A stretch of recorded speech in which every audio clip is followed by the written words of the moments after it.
Thanks for joining us here on Arc Salt Lake. I'm Brian Schnee. It is Wednesday, which means we have another Utah's Missing special for you. Now tonight, I'm taking you to a gentleman's home who has spent 64 years looking for Denise Sullivan, Utah's oldest missing persons cold case.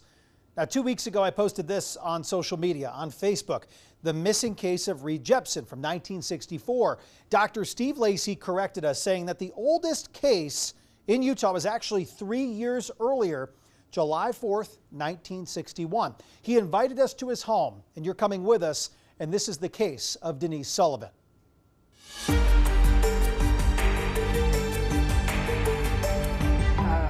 Told all about what was going on, and it was like I was there at the kidnapping in it. In the summer of 1961, Connecticut natives 15-year-old Denise Sullivan and her mother Jeanette took off on a road trip to Utah with Jeanette's boyfriend, Charles Boothroyd. July 4th, the trio met a man near Dead Horse Point, 17 miles outside of Moab. The stranger spent 2 hours telling them the history of the area as they took pictures and drove off in his tan sedan without mentioning his name. Just around the highway's bend, the trio saw the same man pulled off to the side of the road, lying underneath his car. Thinking he was having car trouble, they stopped to offer help. And when they approached to offer him a flashlight, the mysterious driver brandished a .22 caliber rifle and demanded money. Charlie Boothroyd, the boyfriend, offered to help, and he got the rifle out and proceeded to rob him. And Mrs. Sullivan, Jeanette, took the money out of her purse and threw it at him, and I guess that got him really upset. And so he shot her and killed her. And then Charlie went after her, and he shot Charlie in the head and the arm, and he thought he had killed him. And so Denise jumped into their VW. She just learned how to drive on this trip and jumped into the VW and tried to get away. And he took his car and hit her and pushed her off the side of the road. Boothroyd survived his injuries, but Jeanette was killed almost instantly. An oil worker saw the wrecked Volkswagen and Boothroyd and used his radio to call for help. 2 hours passed before an ambulance came and a search started for the missing Denise and her kidnapper. Now, the prime suspect was Abel Benny Aragon, an unemployed former Marine from Price, Utah, who was awarded the Navy Cross for heroism during World War II and had no criminal record. And he took Denise and put him in his car and took off with her. And he took her up to Polar Mesa, which is just east of Moab. And he held her there. One lady heard screams at night, and we don't know if he left her up there and killed her, but they found some clothes there and his .22 rifle. Hours after the kidnapping, a truck driver saw Aragon in Crescent Junction, now alone, in his damaged car.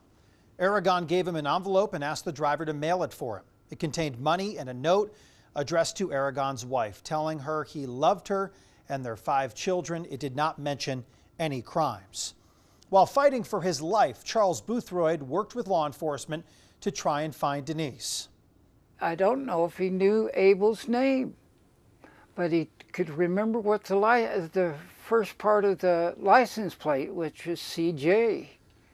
By this time, it was confirmed to Charles that Jeanette had died from her wounds and Denise was still missing. So the FBI expanded the search efforts, creating checkpoints all around major highways of Grand and surrounding counties. And then went to Crescent Junction, and FBI was there stopping people because the FBI had just really ganged up. And he rolled his window down, and the FBI says, well, we need to have you get out of your car, and we need to search you because there's been some problems here. Abel says, well, prove you're FBI. He rolled his window back up, reached down and pulled a pistol, shot himself in the head.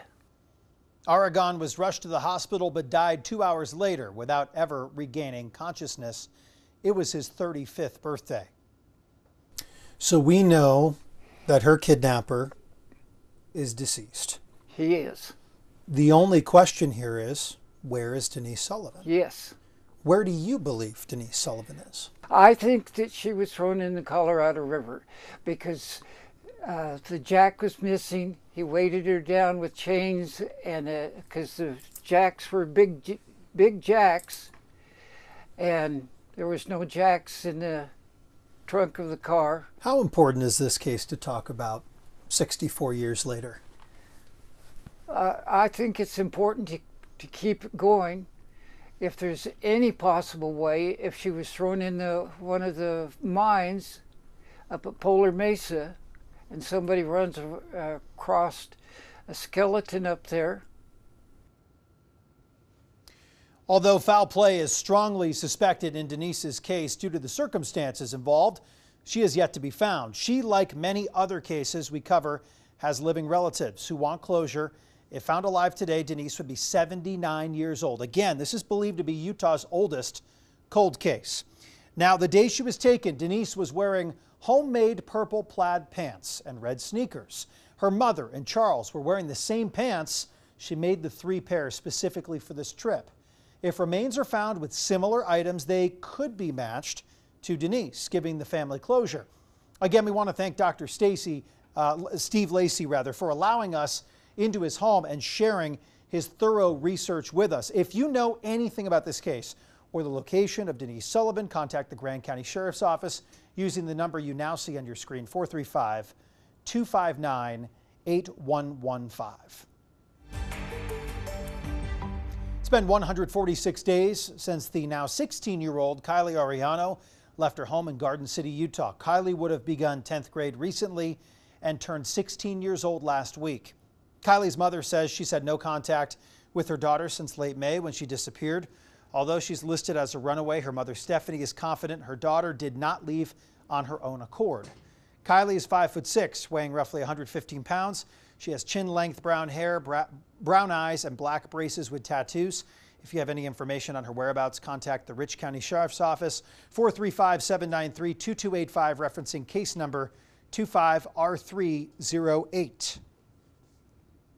And for continued coverage on Utah's missing, make sure to join us Wednesdays, 7 o'clock right here on Arc Salt Lake. We're dedicated to help Utahns find answers or closure.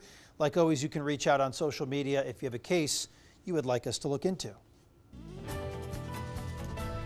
Taking a look at the forecast here with meteorologist Sean Kelly, tracking some moisture in the area, and it's creeping into southern, central, even into the part of the state here that we're sitting in right now. Maybe a stray shower in the Salt Lake area. It's possible, stray shower. It's going to be light. It's not going to amount to much here. This storm is going to be more so for the southern half of the state. But let's take a look at what's going on across much of the region now. You can see those showers trying to work its way here further towards the north. It's mainly west of Delta area where you'll encounter some of that rain that will be reaching the ground for you.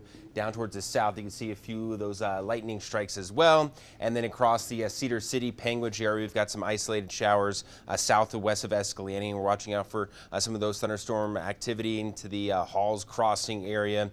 Dry right now in Washington County, but I think after well after midnight tonight, we'll start to see a few of those showers working its way into the area.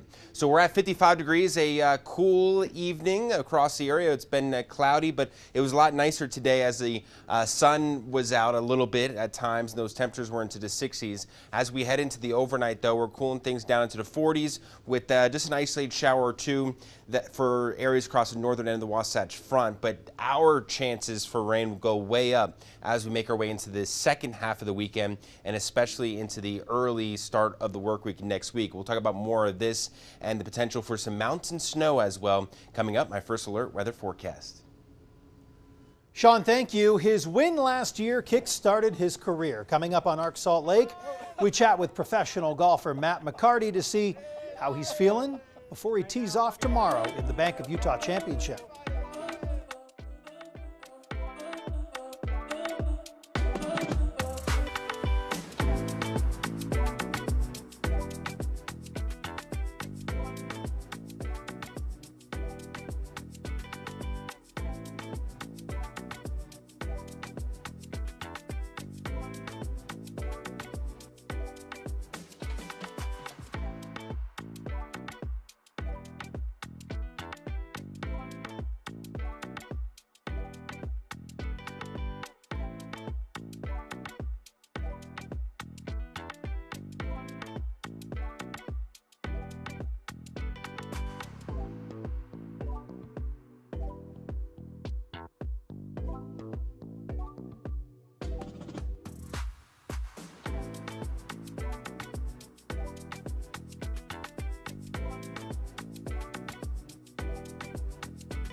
Back again in southern Utah after winning the Black Desert Championship last year. It's now the Bank of Utah Championship. And Matt McCarty tees it up on Thursday afternoon at the course that kick-started his PGA Tour career. I don't know. There's so much to ask since last year, right? There's so much going on in your career since you hoisted the championship trophy last year. Matt, what's it like to be back in southern Utah for year two of this PGA event that has come back to Utah now and is starting to take shape? Yeah, it's cool. It's great to be back. Just all the good vibes coming back, all those memories kind of flow in, and just nice to be back. Weather's going to be beautiful all week, and just, looking at the views out here and everything, it's beautiful area. So no complaints from me. How would you describe your last year of your life? Yeah, I mean, crazy. I think, it's kind of the ultimate challenge being out here playing on tour against, best players in the world. So a little up and down, for me, kind of results wise this year, but just felt like I learned a lot and, definitely tough, like kind of, after 3 years on the Corn Ferry, you get a little comfortable with the courses and then you come out here and you got to kind of learn a new place every week and, places that guys have been playing for like a decade plus. So, but yeah, it's been great and dream come true and kind of the ultimate challenge, as well. So just trying to, get a little bit better every day and, roll with the punches.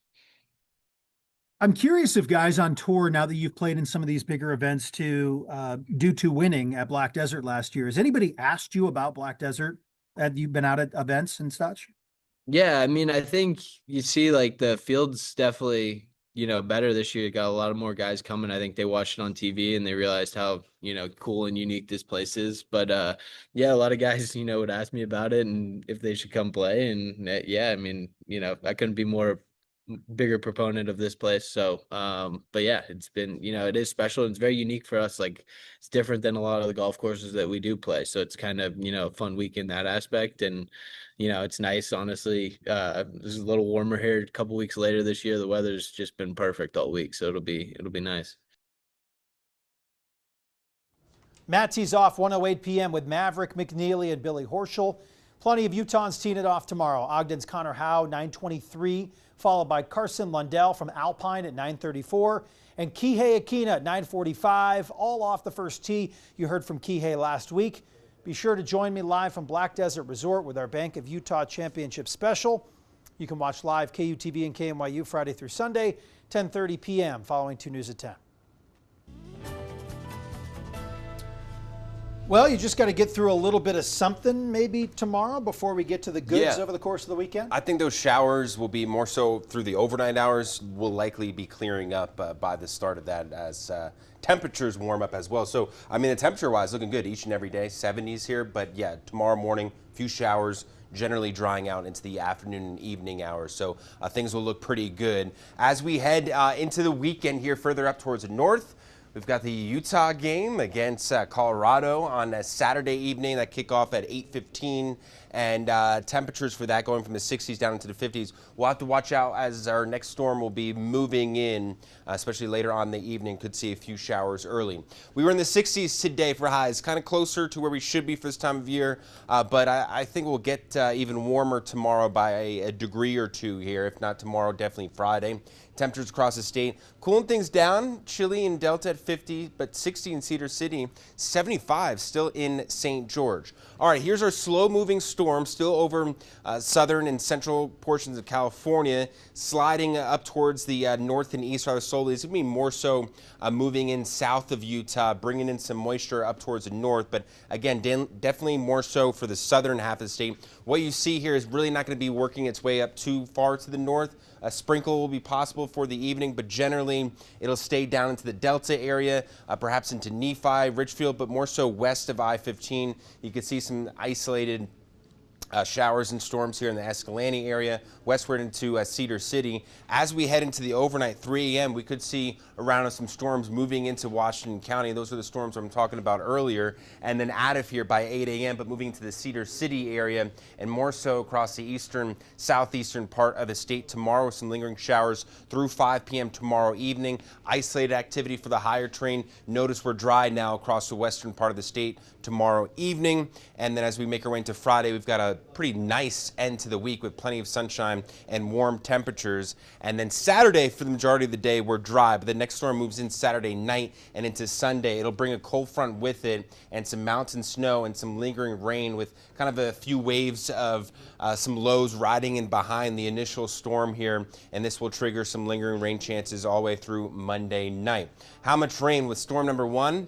maybe about a quarter of an inch in a few isolated areas. There'll be some areas that pick up a little bit more, or a little bit less than that. But up towards the north for storm number 2, again, more so a northern storm, a quarter to a half an inch on average, with some mountain snow out there as well. Probably could see about 3 to 5 inches of snow for some of those higher elevations from Sunday and into Monday. So those lows overnight, we're down to the 40s and 30s. A few of those isolated showers more so across the south. Highs tomorrow back up into the lower 60s here. We've got some of those isolated storms that will continue, and then more so focused tomorrow evening down across the southeastern part of the state. St. George, you're looking at temperatures into the 70s each and every day. Drier conditions into the weekend, and then a gorgeous start to next week across the Wasatch Front. We're going from the 60s to the 70s briefly on Saturday, Sunday, 50s. It's going to be a cold rain with some lingering showers into Monday, and then dry into Tuesday and Wednesday, Brian. Well, I see the Salt Lake City forecast. I'm quite excited to be in southern Utah after seeing this. Yeah. Because I will be there Friday, Saturday, Sunday, hitting the road back here Monday. So Yeah, it should southern be a Utah great looking weekend. good. Well, last year we were there, we were sweating our tails off. So Yeah. I'm glad that temperatures are much more pleasing for those taking laps around the course like myself. Right, and when are you traveling back? Monday morning. Monday morning, so you're going to have to run into a little bit of this. Good. Well, we'll drive safe. Okay. And be good on I-15. All right. All right. Thank you, Sean. Coming up on Arc Salt Lake, southern Utah could soon get another golf boom if local tribal leaders give it the green light.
Welcome back. Weber County Animal Services looking for help to save one of their dogs suffering from cancer. Callie has created some art which the shelter wants to sell to pay for her operation.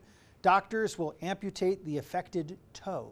The county is also looking for a foster family to help Callie after surgery. The shelter says they will cover all care and supplies while she is in foster.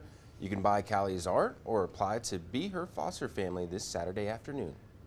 Well, we told you about the Bank of Utah Championship. Southern Utah's golf scene is on par for growth right now. Developers from Reef Capital, the same team behind the fairways at Black Desert, are teaming up for some plans for even more golf courses. The courses would be on tribal lands, and the decision to develop will come down to the Shivets Band. It is still in the early stages of discussions and no set timeline. Yeah, their proposed sports complex would be a real hole-in-one for the region, featuring multiple golf courses, a youth sports center, a hotel, retail shopping, and a cultural museum. Well, I know we're putting this out there now. This has been in the discussions and the works for quite a while now, and we hadn't really heard of a major move at this point, but there's a lot of land out there that these developers have been looking into, and they thought that that location, if they could work and partner together, would make it even more of a destination. As you know that Southern Utah is, Mesquite, those areas are such golf destinations, and would bring more people to the area. But we'll see what happens. Thanks for joining us tonight here on a